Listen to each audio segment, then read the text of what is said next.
Good morning, everyone. Jan Hicks from Jan Hicks Creates here. And this morning, we are going to start our day off with a little bit of cutting or knitting.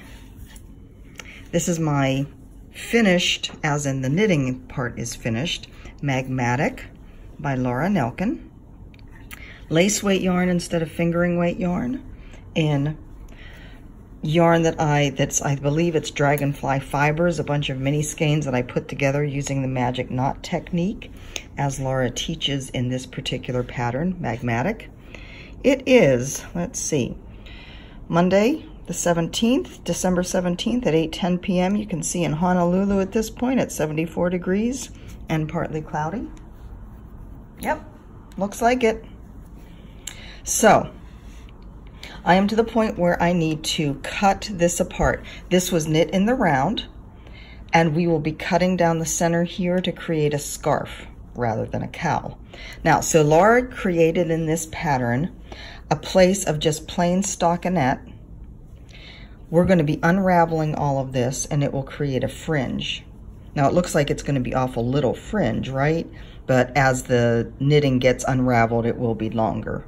Now, usually when you knit in the round and you steek, which is what cutting your knitting is called, you do some sewing where you want the stitching to stop in order to stop the stitches from unraveling past where you want them to.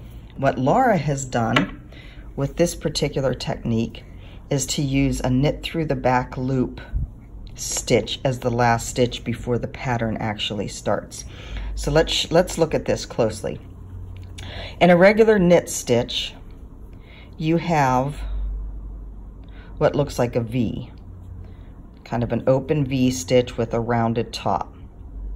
That's your regular knit stitch, and that's what most of this is made up of.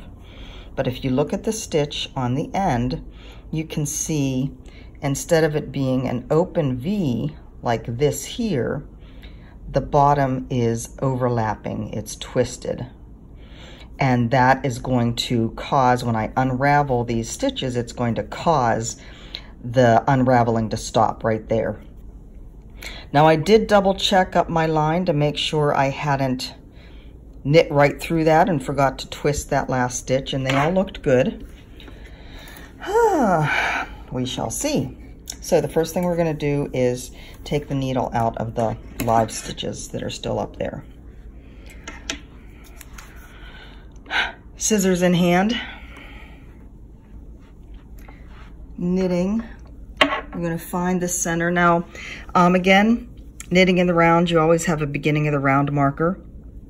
And usually when you're knitting in the round, you see how this is kind of gapped here? That's where my beginning of the round marker was.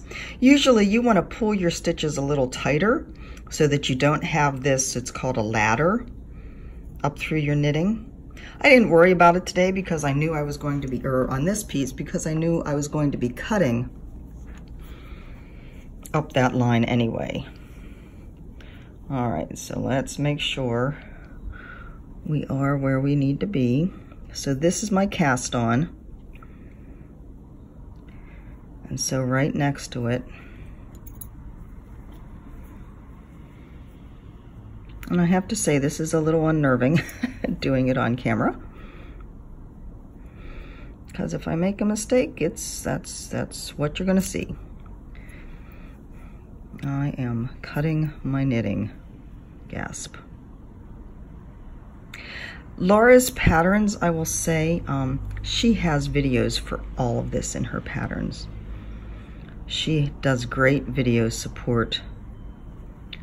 Now I feel like I've lost my place already. She does great video support in her patterns.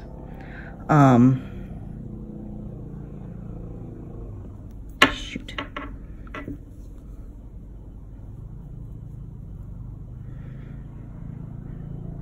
Right up there. So, I mean, any of the, from basic techniques to more complicated techniques, Laura has probably done a video for it. I highly recommend, if you're looking to branch out in your knitting, check out Laura's patterns. I meant to check this morning and I forgot. As of maybe a week ago, she still had some openings in her yearly club, the N Club.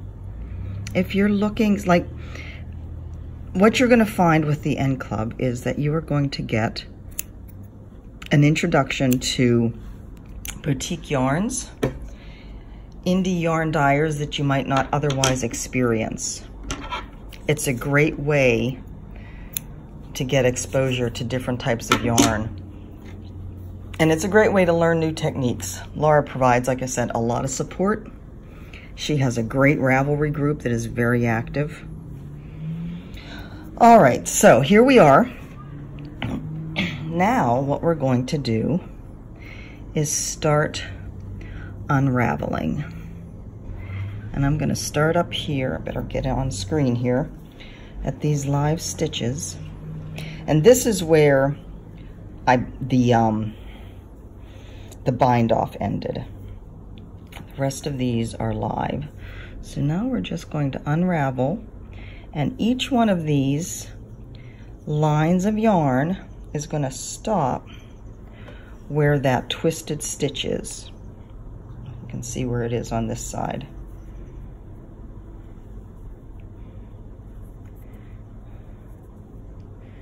Find the next end, and we just unravel.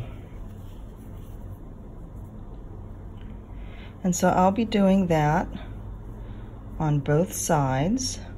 And you can see then that once that knitting is unraveled, those strands are pretty long. That's going to create a nice little fringe. So I'll be doing all this. Now the next step after I get all this unraveled is to block the piece. I won't actually be able to block it until we get our household goods and we get moved into the apartment. There's no place here that I could block without the cats tromping all over it. And I don't want the cats tromping all over my piece while it's blocking. And I don't have any of my blocking stuff. I don't have my blocking mats.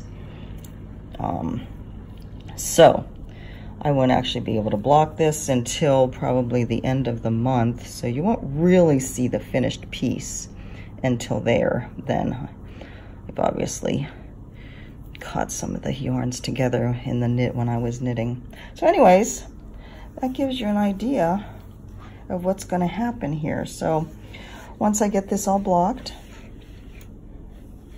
unraveled first, of course, and then blocked, it will open up beautifully and be a gorgeous lightweight piece for these oh so chilly Hawaiian winter days. Yes, I'm being funny. But you know, there is some days, like it got down to 65 last night. That's kind of chilly. If I had been outside, I might have wanted a little wrap. So anyways, I hope you found that interesting. Just a little Monday morning cutting of our knitting to start our week off right. Have a great week, guys. I will see you tomorrow for my regular floss tube. Bye-bye.